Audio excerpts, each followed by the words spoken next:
अनि के छ त प्रब्लमहरु सल्भ गरेछ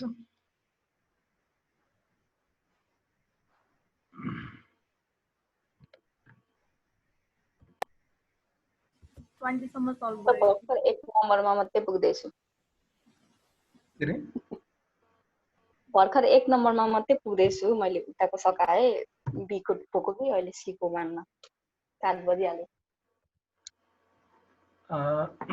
मैले गर्नुपर्ने के छ 20 पछि गर्दिनु न 20 पछि हजुर त्यहाँसम्म 21 सम्म त सिम्पलै छ त्यसपछि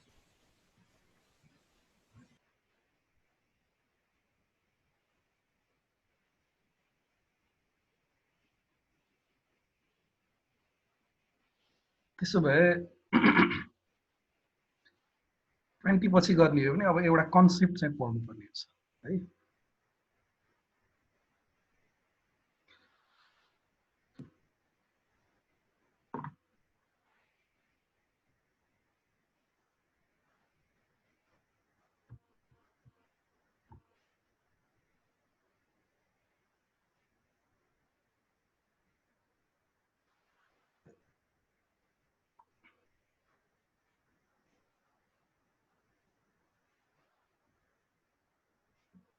ल आज हामी एउटा अर्को कन्सेप्ट पढौँ यहाँनिर टी टेस्टको पेयर टी टेस्ट अब यसलाई हामीले अर्को शब्दमा डिपेन्डेन्ट स्याम्पल टी टेस्ट पनि भन्छौँ डिपेन्डेन्ट स्याम्पल भनेको के हो भने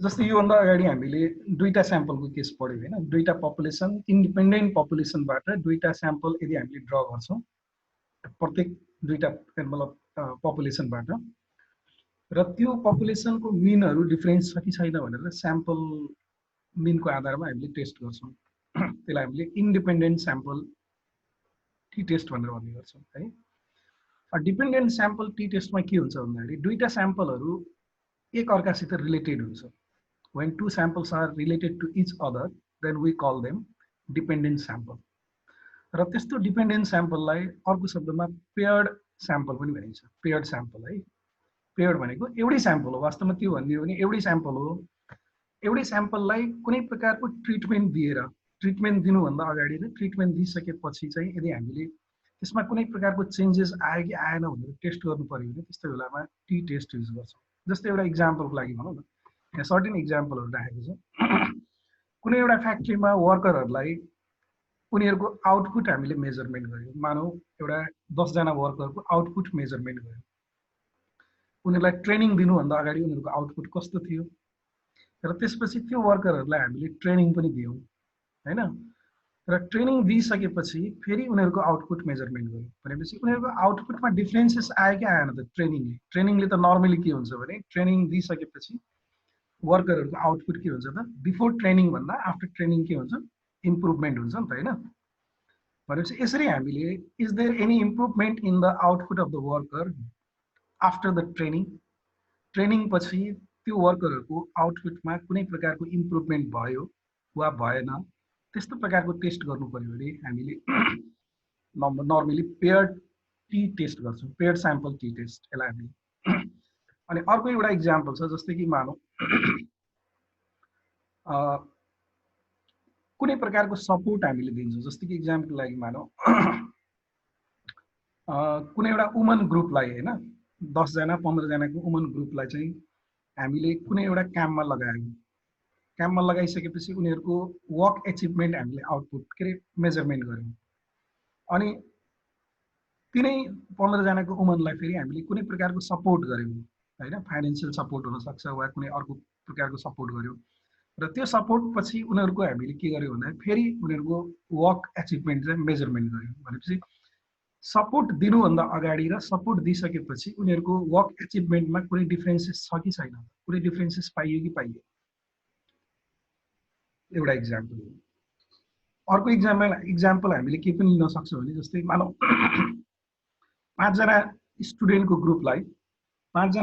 ग्रुपलाई कुनै प्रब्लम सल्भ गर्न दिनु न्यूमेरिकल प्रब्लम मानव एकछिनलाई स्ट्याटिस्टिक्सको हैन र उनीहरुले सल्भ गरिसकेपछि उनीहरुको हामीले पर्फर्मेन्स चाहिँ मेजरमेन्ट गर्छौं मतलब त्यसलाई एक्जामिनेसन गर्छौं र त्यसपछि फेरि त्यही 5 जनाको स्टुडेन्टलाई हामीले सर्टेन प्रकारको कोचिङ दियौँ वा ट्युसन दियौँ वा क्लास दियौँ वा ट्रेनिङ दियौँ जेसुकै भनौँ होइन।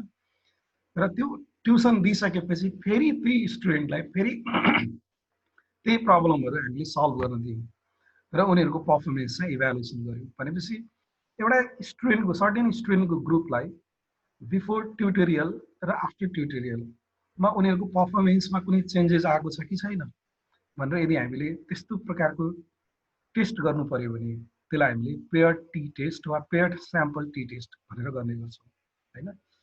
अब जस्तै खेतीपातीको कुरामा पनि हुन्छ कि 1 बिघा जग्गामा मानौ 10 जनाले कुनै खेती गर्ला होइन। खेती गर्दाखेरि कुनै प्रकारको ट्रिटमेन्टहरू युज नगरिकन, कुनै प्रकारको रासायनिक मल वा जैविक मलहरू युज नगरिकन 10 जनाले खेती गर्ला। अनि त्यही 10 जनालाई फेरि हामीले कुनै प्रकारको ट्रिटमेन्ट गर्यौँ, ल यो मल प्रयोग गर्नु, के भन्छ अरे अहिलेको जैविक मलहरू प्रयोग गर्नु र खेती गर्नु भनेर दियो भने चाहिँ आफ्टर ट्रिटमेन्ट, त्यो ट्रिटमेन्ट पछि ल्यान्डको प्रोडक्टिभिटीमा उनीहरूले गरेको खेतीको जुन छ नि उत्पादनमा कुनै प्रकारको चेन्जेसहरू आएको छ कि छैन त भनेर यदि टेस्ट गर्नु पर्यो भने त्यस्तो बेलामा हामीले पेयर्ड स्याम्पल टी टेस्ट गर्छौँ। अझै एउटा अर्को इक्जाम्पल लिउँ होइन। अब 10 वटा सेल्सम्यानलाई हामीले बिक्री गर्न पठायौँ, उनीहरूले सर्टेन बिक्री गर्छ।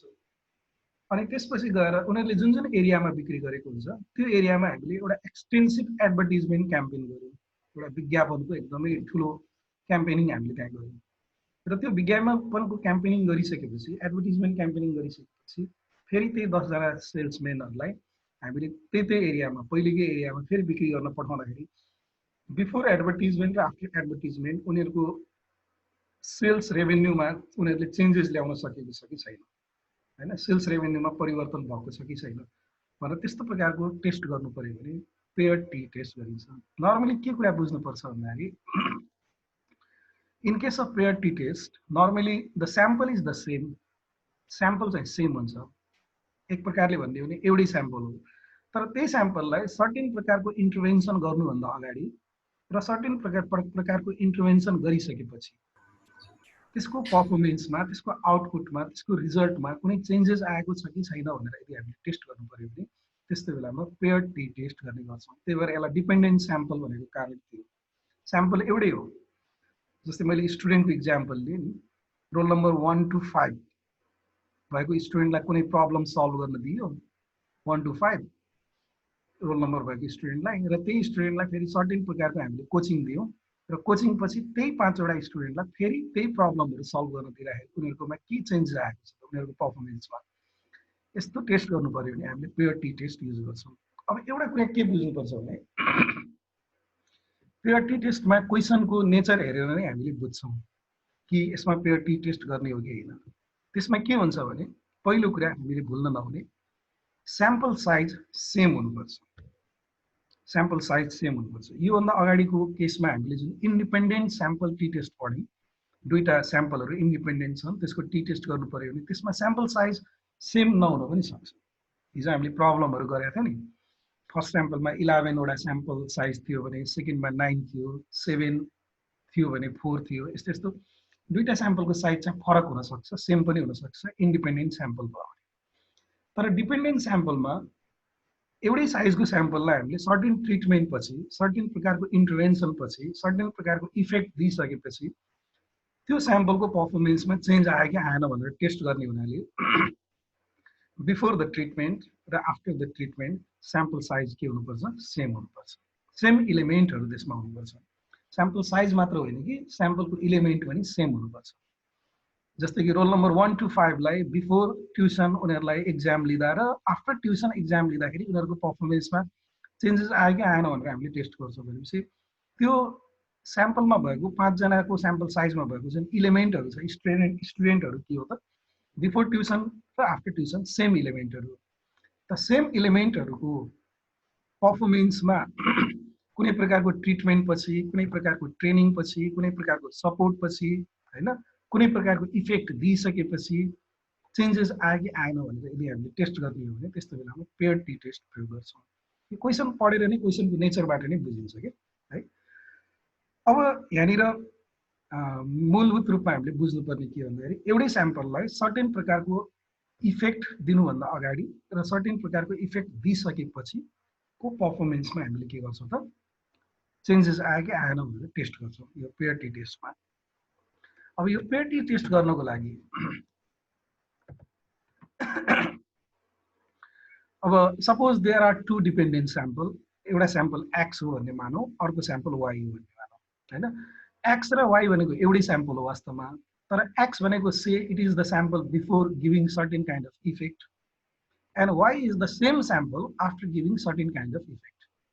भने त्यस्तो अवस्थामा हामीले के गर्छौँ भनेपछि टेस्ट स्ट्याटिस्टिक युज गर्दाखेरि यो टेस्ट स्ट्याटिस्टिक युज गर्छ टी इक्वल टु डी बार।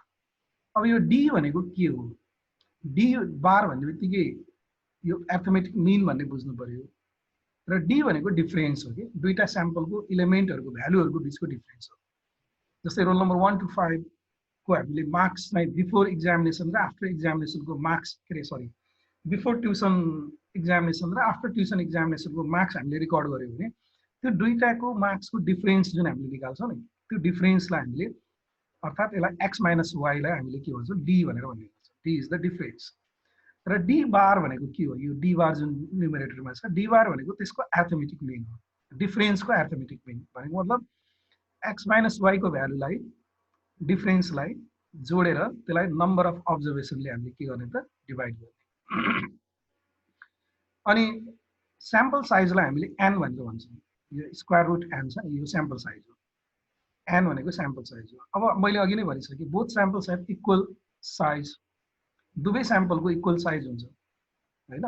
अनि हामीले के गर्छौँ त त्यहाँ डिफरेन्स निकाल्छौँ कि फर्स्ट स्याम्पल माइनस सेकेन्ड स्याम्पलको डिफरेन्स निकाल्छौँ। डिफरेन्स निकाल्ने हुनाले त्यहाँनिर डिग्री अफ फ्रिडम भनेको एन माइनस 1 हुन्छ। अल्टिमेटली त्यो एउटै स्याम्पल भएको हुनाले दुईटा स्याम्पल भए पनि त्यसलाई एउटा एक्स भनेको बिफोर ट्रिटमेन्ट हो, वाइ भनेको आफ्टर ट्रिटमेन्ट हो, सेम स्याम्पल। त्यस कारणले गर्दाखेरि हामीले यहाँनिर डिग्री अफ फ्रिडम लिँदाखेरि एन माइनस 1 युज गर्छौँ, यसमा ख्याल गरौँ है। अब यो एसडी भनेको के हो भन्दाखेरि standard deviation of the difference, डिफरेन्सको स्ट्यान्डर्ड डेभिएसनलाई हामीले एसडी भनेर भन्ने गर्छौँ। अब त्यो डिफरेन्सको स्ट्यान्डर्ड डेभिएसन क्यालकुलेसन गर्दाखेरि त्यही युजुअल फर्मुला हामीले क्यालकुलेसन गर्ने हो, डी माइनस डी बारको square divided by N minus 1 square root गर्ने होइन। Square root of D minus D bar. जस्तै सिम्पली स्ट्यान्डर्ड डेभिएसन क्यालकुलेसन गर्दा हामीले यता हेरौँ या सिम्पली स्ट्यान्डर्ड डेभिएसन क्यालकुलेसन गर्दाखेरि यो भेरिएन्सको यो फर्मुला हेरौँ न, यो फर्मुला है। भेरिएन्स क्यालकुलेसन गर्दाखेरि भेरिएन्स भन्नु र स्ट्यान्डर्ड डेभिएसन एउटै कुरा हो, स्क्वायर रुट गऱ्यो भने त्यो स्ट्यान्डर्ड डेभिएसन आउँछ। के गर्छ एक्स माइनस एक्स बार स्क्वायरको सम डिभाइडेड बाई एन गर्छ नि। त्यो गरे जस्तै अब पेयर टी टेस्टमा के हुन्छ हामीसँग डिफरेन्स हुन्छ, डिफरेन्स भएको हुनाले डिफरेन्स माइनस डिफरेन्स बार स्क्वायरको सम डिभाइडेड बाई एन गर्छौँ।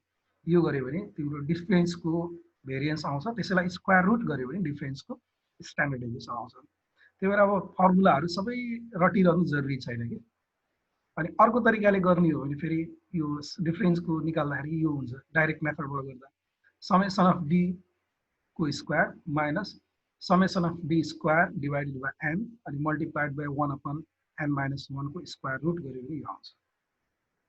अनि अघि मैले भने डी बार भनेको के हो, डी बार भनेको simply summation of difference divided by N number of observation यो गर्ने।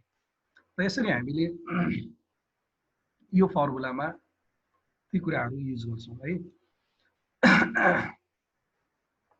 अब जस्तै इक्जाम्पलको लागि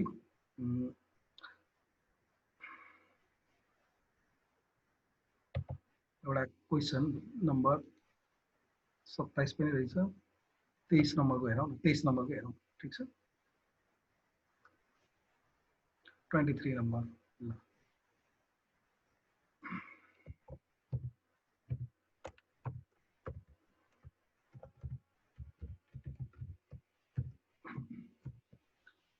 ल यसमा के छ, यसमा क्लियरली हेरौँ है त। Sales of new electronic item in 6 stores, 6वटा स्टोरमा यो स्टोरहरू दिएको छ 1 2 3 4 5 6 6वटा स्टोर्सहरूमा इलेक्ट्रोनिक आइटमको सेल्सको बारेमा हामीले रेकर्ड लियौँ। एउटा चाहिँ बिफोर सेल्स क्याम्पेन हैन अर्को चाहिँ आफ्टर सेल्स क्याम्पेन सेल्सको लागि स्पेशल सेल्स प्रमोसनको हामीले क्याम्पेन गरेको थियौँ त्यहाँ त्यो सेल्स प्रमोसन क्याम्पेन गर्नुभन्दा अगाडि त्यहाँ कति सेल्स भयो भनेर दिएको छ यो हैन 6 वटा स्टोरमा र त्यही 6 वटा स्टोरमा के अरे सेल्स प्रमोसन क्याम्पेन गरिसकेपछि कति सेल्स भयो भनेर दिएको छ अब यहाँनिर हेरौँ के छ भन्दाखेरि नर्मली पहिलो स्टोरमा 50 थियो बिफोर क्याम्पेन आफ्टर क्याम्पेन 52 छ बढेको छ दोस्रोमा घटेको छ तेस्रोमा पनि घटेको छ चौथोमा बढेको छ पाँचौँमा बढेको देखिन्छ छैठौँमा पनि बढेको देखिन्छ भनेपछि यहाँनिर नर्मली के कुरा बुझ्नुपर्छ भने यसबाट सेल्स प्रमोसनको क्याम्पेनिङ गरिसकेपछि सेल्स के हुनुपर्छ इन जनरल बढ्नुपर्छ हैन र सेल्स प्रमोसन क्याम्पेन भन्दा अगाडि जति हामीले सेल्स गर्न सक्छौं सेल्स प्रमोसन क्याम्पेन पछिको सेल्स चाहिँ त्योभन्दा बढी हुनुपर्छ भनेपछि यहाँनिर हामीलाई सोधेको के छ भन्दाखेरि क्यान यु जज the special promotion program a success के त्यो स्पेशल प्रमोसन प्रोग्राम चाहिँ सक्सेस भयो भनेर सोधेको हो अब सक्सेस भयो भने के बुझ्नुपर्छ भन्दाखेरि सक्सेस कुन अवस्थामा हुन्छ त के भयो भने सक्सेस भएको मानिन्छ सेल्स बढ्यो भने बिफोर क्याम्पेन भन्दा आफ्टर क्याम्पेनको सेल्स चाहिँ बढी भयो भने त्यो सक्सेस भएको मानिन्छ त्यति कुरा त बुझिन्छ हैन र यो चाहिँ कमन सेन्स लाउनुपर्छ के यस्तो कुरामा कुरो हुन्छ नि बिफोर सेल्स क्याम्पेन भन्दा आफ्टर सेल्स क्याम्पेन चाहिँ सेल्स बढ्यो भने हामीले के बुझ्नुपर्छ भन्दाखेरि त्यहाँनिर सेल्स क्याम्पेनिङ सक्सेस भयो भन्ने बुझ्नुपर्छ अब यो सोलुसन गर्नुभन्दा पहिला अब हामीले first of all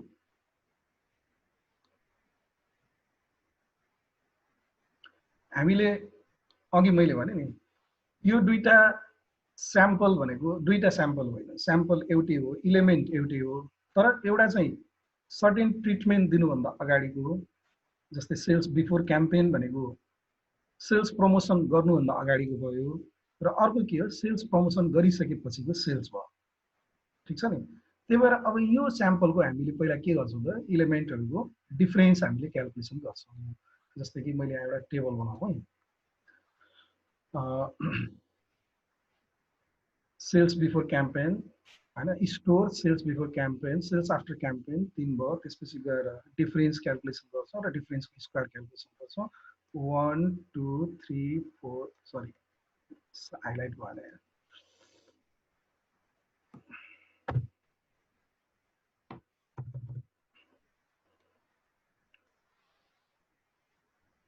Store sales before campaign, after campaign. D difference square 1 2 3 4 5 6 plus 7 है यो यहाँनिर हामीलाई स्टोर दिएको छ स्टोर भनेको 1 2 3 4 5 6 छवटा स्टोर हैन छवटा स्टोरमा अब सेल्स कति भयो पहिला हामीले यहाँनिर सेल्स बिफोर क्याम्पेन क्याम्पेन भन्दा अगाडिको सेल्स लिन्छु यसलाई एक्स भनौँ यो चाहिँ हाम्रो कति छ 50 30 31 50 30 31 अनि 48 55 42 अनि सेल्स आफ्टर क्याम्पेनलाई वाइ भनौँ हैन यहाँ लेखौँ मैले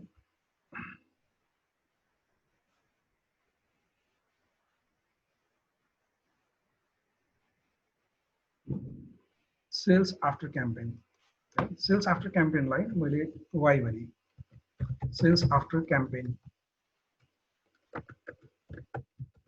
यसलाई वाइ भने अब यसको भ्यालु कति छ भन्दाखेरि 52 29 30 अनि फेरि 52 56 र 45 छ है अब हामीले यहाँनिर के गर्छौँ भन्दाखेरि डिफरेन्स निकाल्छौँ ठीक छ नि डिफरेन्स भनेको डी निकाल्छौँ डिफरेन्स भनेको difference equal to X minus Y है एक्स माइनस वाइ भनेको 50 माइनस 52 गर्दाखेरि कति आउँछ -2 आउने 30 माइनस 29 गर्दाखेरि 1 आउने भयो ठीक छ नि 30 माइनस 29 यसो गरौँ है यसलाई हामीले उल्टो तरिकाले हेर्नुपर्छ जस्तो कि यहाँ अलिकति क्लियर हुनु पर्यो पहिला है क्यान यु जज the special program a success भनेर सोधेको छ हामीलाई। त्यो स्पेसल प्रोग्राम सक्सेस भयो कि भएन भनेर सोधेको होइन र। अब स्पेसल प्रोग्राम सक्सेस हुनुको लागि के हुनुपर्छ, सेल्स बिफोर क्याम्पेन भन्दा सेल्स आफ्टर क्याम्पेन के हुनुपर्छ, बढी हुनुपर्छ होइन र, बढी हुनुपर्छ। त्यही भएर यसलाई के गरौँ, y माइनस एक्स गरौँ, त्यो भयो भने सजिलो हुन्छ, साइनको कुनै प्रब्लम हुँदैन के। y माइनस एक्स गरेको y भनेको यो बढी हुनुपर्छ कि योभन्दा। त 52 माइनस 50 गर्दाखेरि के भयो, 2 भयो। 29 माइनस 30 गर्दाखेरि माइनस 1 भयो। 30 माइनस 31 गर्दाखेरि माइनस 1 भयो। 52 माइनस 48 गर्दाखेरि 4 भयो होइन। 56 माइनस 55 गर्दाखेरि 1 भयो र 45 माइनस 42 गर्दाखेरि 3 भयो। यसरी निकाल्ने। अब यसपछि डी स्क्वायर हामीले क्याल्कुलेट गर्छौँ। D square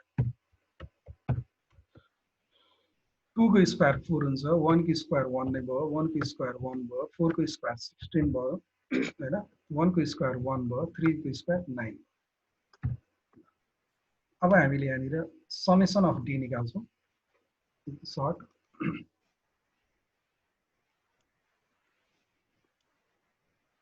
summation of D कति आउँछ, यो 4 3 7 1 8 2 10 8 आउने भयो हैन, 8। अनि समेसन अफ डी स्क्वायर निकाल्छौँ। Summation of D square, summation of D square कति आउँछ, एड गरौँ त। 4 1 5 1 6 16 6 22 21 9 32 हो।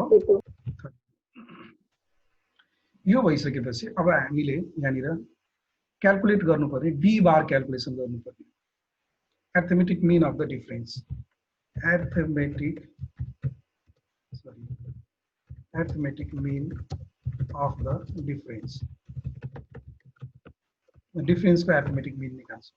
त्यो डिफरेन्सको अर्थमेटिक मिन निकाल्नको लागि summation of d divided by के गर्ने, एन गर्ने हैन। यो फर्मुला मैले यहाँ कपी गरेँ, यो फर्मुला युज गर्छु।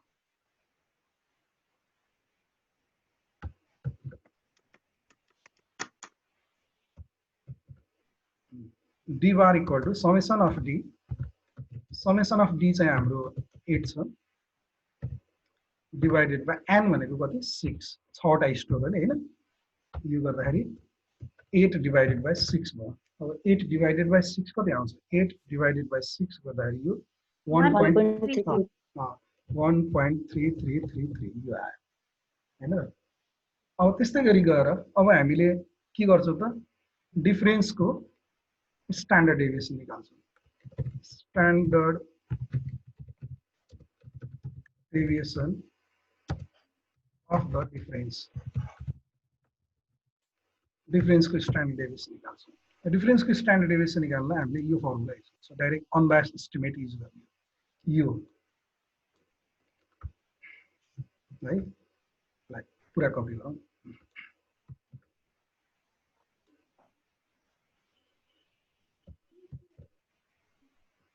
अब यो बराबर डाइरेक्ट स्ट्यान्डर्ड डेभिएसन निकाल्दाखेरि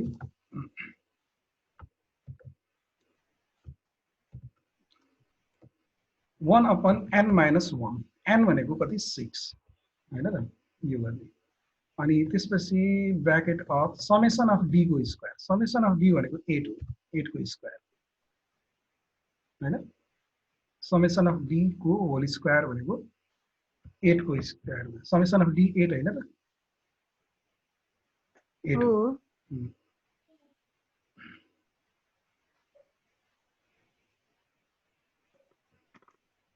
अनि त्यसपछि गएर समेसन अफ डी स्क्वायर कति छ, समेसन अफ डी स्क्वायर हाम्रो 32 डिवाइडेड बाई एन हैन, 32 डिवाइडेड बाई एन, एन भनेको कति 6। अब यसलाई सल्भ गरौँ त कति आउँछ, 3.42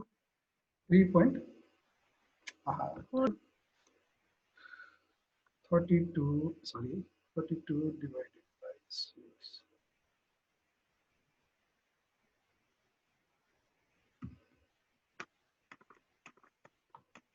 उल्टो फर्मुला कपी गरेँ क्या,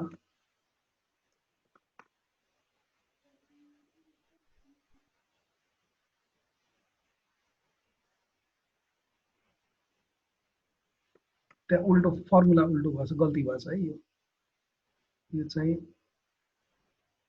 यसलाई मैले सच्याउँछु यहाँ है, ठिकै छ, केही छैन। समेसन अफ यो यसलाई सच्याए, summation of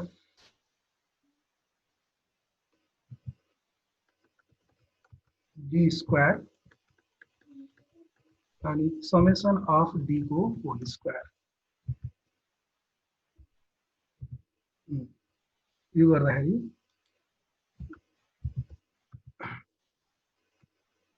summation of D square भनेको यो 32 अनि समेसन अफ डी को होल स्क्वायर भनेको 8 को square, 8 square.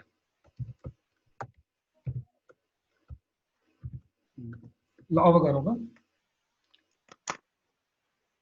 64 divided by 6 minus 32 divided by 5 को स्क्वायर रूट 2.07 2.07 अब यो भइसकेपछि अब हामीले नल र अल्टरनेटिभ हाइपोथेसिस सेट गर्ने। नल हाइपोथेसिस H नट के हुन्छ त नल हाइपोथेसिस? नल हाइपोथेसिस भनेको अब मिन सेल्स दुईटाको मिन सेल्स हैन, यसलाई μ1 इज इक्वल टु μ2 भन्ने।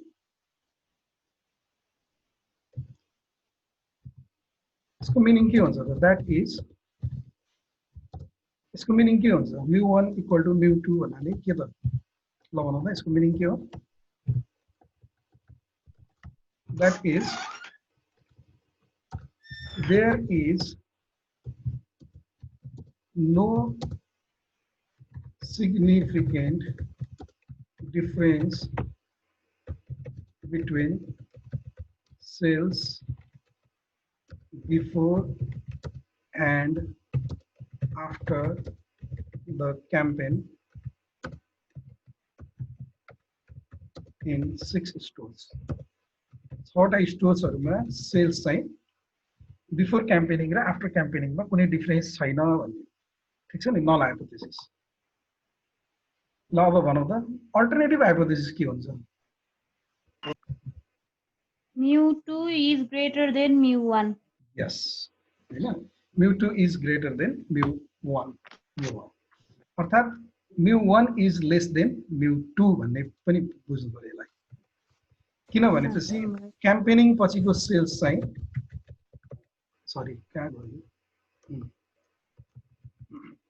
क्याम्पेनिङ पछिको सेल्स चाहिँ क्याम्पेनिङ अघिको सेल्स भन्दा बढेको छ कि छैन भनेर सोधेको नि। क्यान यु जज the special promotion program a success? यदि त्यो स्पेशल प्रमोसन प्रोग्राम सक्सेस हो भने सेल्स आफ्टर क्याम्पेन के हुनुपर्छ? सेल्स बिफोर क्याम्पेन भन्दा बढी हुनुपर्छ। त्यसकारणले त्यो भनेको के हो भन्दाखेरि अल्टरनेटिभ हाइपोथेसिस H1 यसलाई यस्तो लेख्न सकिन्छ हैन, μ1 is less than μ2 हैन, μ2 बढी हुनु पर्यो के, μ1 is less than μ2, that is there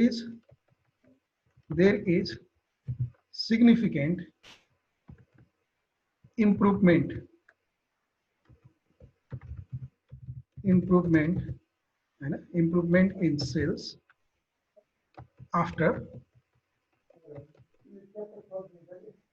the campaign in 6 stores. यति कुरा बुझ्नु पर्यो। क्याम्पेनिङ पछि 6वटा स्टोरमा चाहिँ सेल्स सिग्निफिकेन्टली इम्प्रुभ भएको छ भन्ने हाम्रो के अरे अल्टरनेटिभ हाइपोथेसिस है त। अब हामीले टेस्ट स्ट्याटिस्टिक युज गर्छौँ। टेस्ट स्ट्याटिस्टिक यहाँ गरौँ। टेस्ट स्ट्याटिस्टिक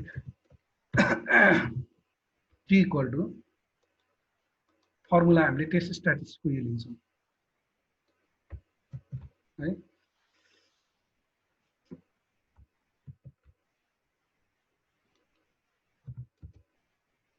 अब यहाँनिर डी बार भनेको कति छ? 1.33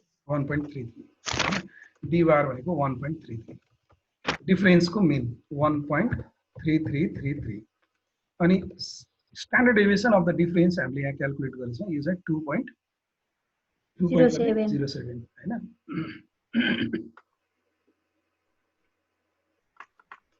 2.07 अनि स्क्वायर रुट अफ n भनेको यो 6 हो स्क्वायर रुट अफ n भनेको 6 हो यो गर्नु ल यसलाई सल्भ गरौँ त यो कति आउँछ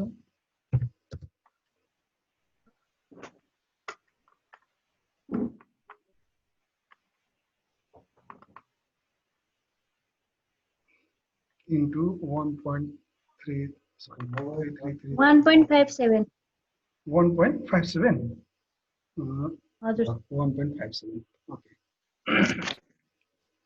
1.577 आछ के 1.58 गरेको छ 1.58 ओके अब हाम्रो यहाँनिर लेभल अफ सिग्निफिकेन्स अल्फाको भ्यालु दिएको छ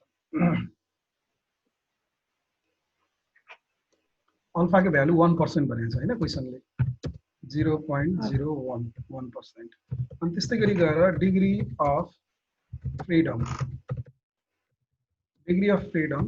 DF यो चाहिँ हाम्रो n - 1 गर्ने n - 1 भनेको 6 - 1 यो चाहिँ 5 अब हामीले क्रिटिकल भ्यालु लोकेट गरौँ क्रिटिकल भ्यालु के छ त critical value the critical value of T statistic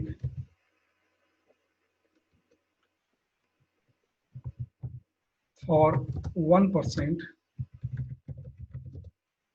level of significance यो चाहिँ हाम्रो one tail test हो है ख्याल गरौँ one tail test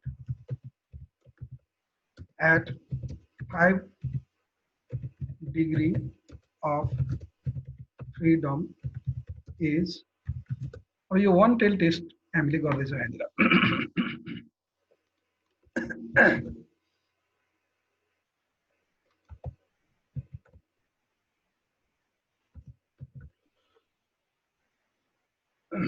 कति हुन्छ यसको भ्यालु एकचोटि टेबल हेरौँ है सबैले टेबल हेर्दाखेरि म टेबल निकालौँ ल one tail test मा 5% level of significance one tail test मा कति degree of freedom 5 degree of freedom मा यसको भ्यालु कति छ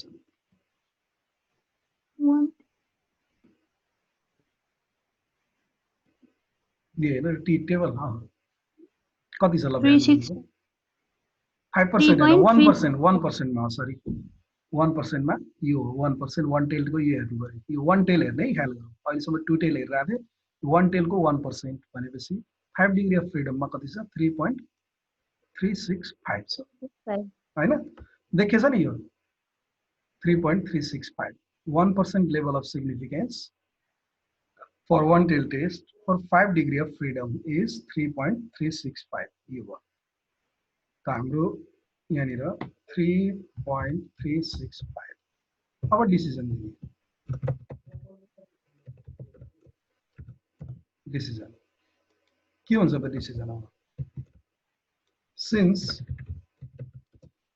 t calculated is equal to कति रे 1.58 is less than t tabulated equal to 3.365 हैन के हुन्छ डिसिजन लगाउन t calculated we do is not Reject no. we do not Accept. we do not reject the null hypothesis we do not reject the null